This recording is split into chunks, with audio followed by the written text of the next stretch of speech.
Assalamualaikum warahmatullahi wabarakatuh. Selamat sejahtera, selamat malam, salam reformasi, salam perjuangan saya ucapkan kepada tontonan dan puan yang menonton saya malam ini. Terima kasih kerana terus bersama dengan saya setelah beberapa hari kita tak live kan. Alhamdulillah, so kita bersiaran pada hari ini.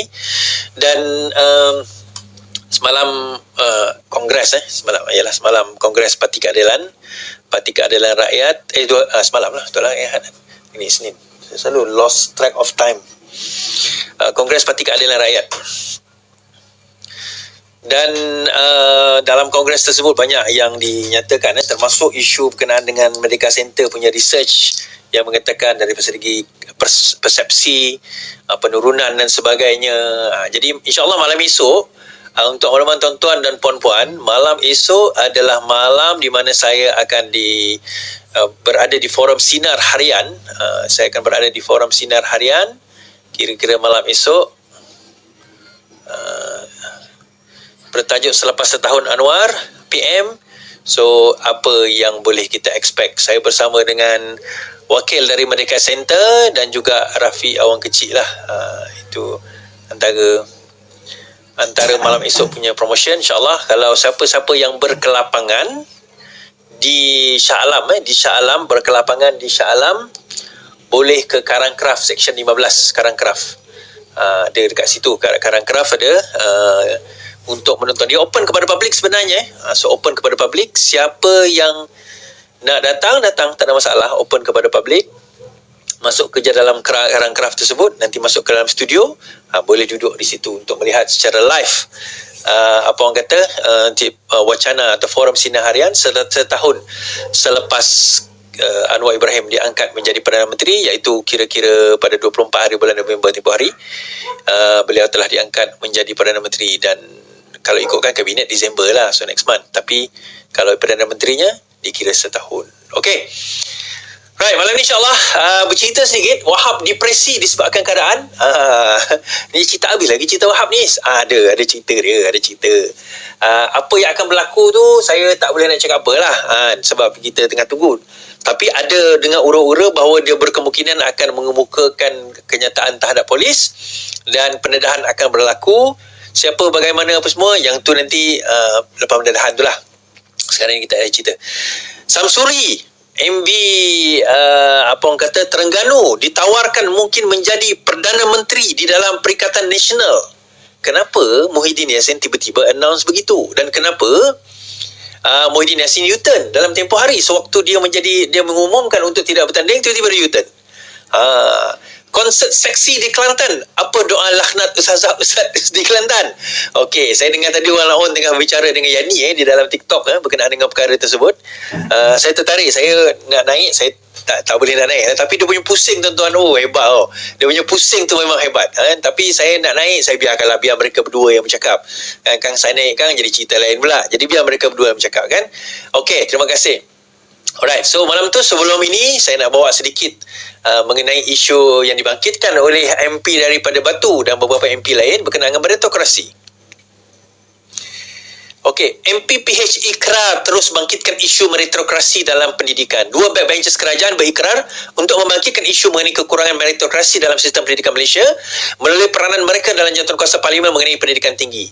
Chow Yui Hui, Pakatan Harapan Raup dan juga para bakaran P Batu pada sidang media bersama pemenang Anugerah Pelajar Diraja Navin Mutusami memetik angka terkini mengenai tawaran yang dibuat pemegang STPM untuk melanjutkan pelajaran dalam kursus kritikal. Secara khususnya, Chow memetik jawapan bertulis Timbalan Menteri Pengajian Tinggi Yusof Abdal kepada soalannya bahawa hanya 2 pemegang STPM ditawarkan kursus pergigian pilihan mereka melalui permohonan UP online dalam tempoh 3 tahun lepas. Berdasarkan statistik, tiada seorang pun lepasan STPM pada 2021 berjaya dalam permohonan melanjutkan pelajaran dalam bidang pergigian, kata Chow. Selepas itu, setiap pelajar ditawarkan khusus pergigian untuk sesi akademik menurut jawapan bertulis itu. Bagi lepasan STPM yang memohon melanjutkan pelajaran dalam bidang perubatan, 10 tawaran telah dibuat untuk sesi akademik 21-22, 13-21-23 dan 16-23-24. Kita mempunyai jawatan kuasa pengajian tinggi Parlimen. Oleh itu, kita akan bawa statistik untuk dibincangkan. Dia berkata laluan alternatif kebajikan tinggi melalui sistem matrikulasi masih mengekalkan kuota 90% untuk Bumi Putra, dan kemasukan selepas peringkat SPM adalah sangat kompetitif kerana utamaan diberikan untuk melanjutkan pelajaran ke universiti awam. Secara prinsipnya, walaupun kuota kaum di universiti awam telah dimansuhkan 20 tahun lalu, sistem matrikulasi yang bergantung kepada kuota kaum masih memberikan kelebihan tidak adil membawa keganasan struktur, kata Chow. Para bakaran pula berkata kegagalan kerajaan menangani isu itu akan menghakis keyakinan belia bukan Bumi Putra. Perlu ada pembaharuan terhadap sistem pendidikan berdasarkan meritokrasi, katanya. Sementara itu, Navin dan ucapannya semasa majlis graduasi menjadi tular mengulangi kepentingan pembaharuan struktur kepada sistem pendidikan negara. Dia juga sekali lagi menceritakan kesukaran yang dihadapi pelajar bukan Bumi Putra untuk mendapat tempat mengikut kursus mereka di universiti awam walaupun cemerlang dalam STPM. Baik.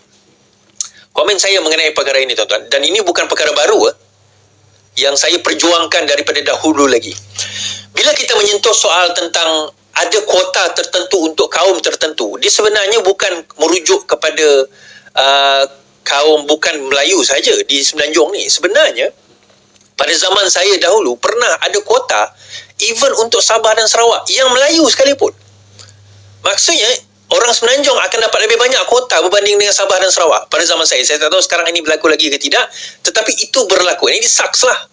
Sebab saya ni orang Sarawak, kami berada dalam lingkungan itu. Now, dia macam ni. Kenapa kita kena ada kuota? Itu soalan saya. Kenapa kita kena ada kuota dalam pendidikan? Baik, argument yang biasa diberikan, dia macam ni. Argument yang biasa diberikan, sebab kita ada limited place, tempat yang terhad. Jadi kita kena mendahulukan kaum kita berbanding dengan kaum-kaum yang lain. Soalan saya, kenapa tempat itu terhad? Itu soalan saya. Kita bukannya mempunyai penduduk 300 juta atau 3 bilion.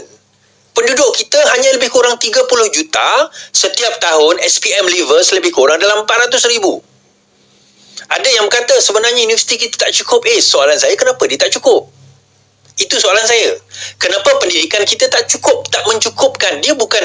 Sebab itu saya kata kuota itu berlaku apabila terlalu limit.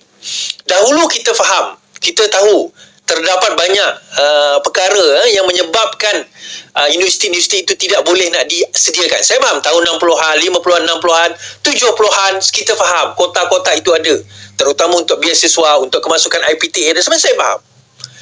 Sekarang ini dia macam ni. Saya letakkan beginilah. Sebenarnya sewaktu zaman sebelum Perikatan Nasional memerintah, zaman UMNO memerintah dahulu, sebenarnya ada satu saya kata ada satu perancangan pada waktu itu menjadi kaya dengan pendidikan universiti. Apa yang berlaku adalah universiti-universiti tempatan dihadkan, universiti awam dihadkan. Kemudian kerana apa? Untuk memberi laluan universiti-universiti swasta ini berkembang. Kenapa? Sebab di situlah ada kroni-kroni buat duit. Saya bukan kata semua universiti swasta ada yang bagus, tetapi pada masa itu kalau kita perasan, universiti-universiti swasta, kolej swasta tumbuh bagai tumbuh bagai cendawan selepas hujan. Penuh macam-macam. Tawaran itu, tawaran ini, dan kebanyakan yang tak dapat masuk IPTA yang bukan Melayu akhirnya diserap ke universiti-universiti swasta ini dengan bayaran kos yang tinggi. Dan saya boleh kata bukan semua mereka orang kaya. Kita kena faham, kau Cina, kau mesti kaya. Tak semestinya. Melayu pun ada yang kaya, Cina pun ada yang miskin. Dia bukan masalah tu. Sebab itu pada awalnya saya nampak itu kuota itu diwujudkan atas tujuan nak menghidupkan universiti-universiti swasta pada waktu itu, sebab nak bagi makan kroni-kroni pada waktu itu. Now, bila kita dah berubah kerajaan kena tengok lagi perkara ini. Is this still the things that going on? Bila kita menyentuh soal meritokrasi, bagi saya, bila seseorang pelajar itu layak, dia layak masuk ke IPTA tanpa mengira bangsa, kaum dan agama, asalkan dia rakyat Malaysia. Sebenarnya boleh kuota kita tak cukup. Siapa yang tentukan kuota? Siapa yang tentukan universiti? Tuan-tuan, ada yang kata UiTM itu hanya untuk Bumi Putra dan Melayu saja. Tak apalah, bagilah UiTM Bumi Putra dan Melayu, kita tak ada masalah. Saya singgung tentang universiti-universiti IPTA yang lain. Kita banyak universiti-universiti IPTA yang kita telah dah wujudkan dan boleh wujudkan. Kenapa kita hanya melihat kepada USM, UKM, UPM, UM dan sebagainya? Kenapa kita melihat hanya itu? Sekarang ini kita ada banyak universiti-universiti Malaysia yang sebenarnya juga boleh dikonsider sebagai IPTA atau sekurang-kurangnya separuh IPTA. Antaranya UIA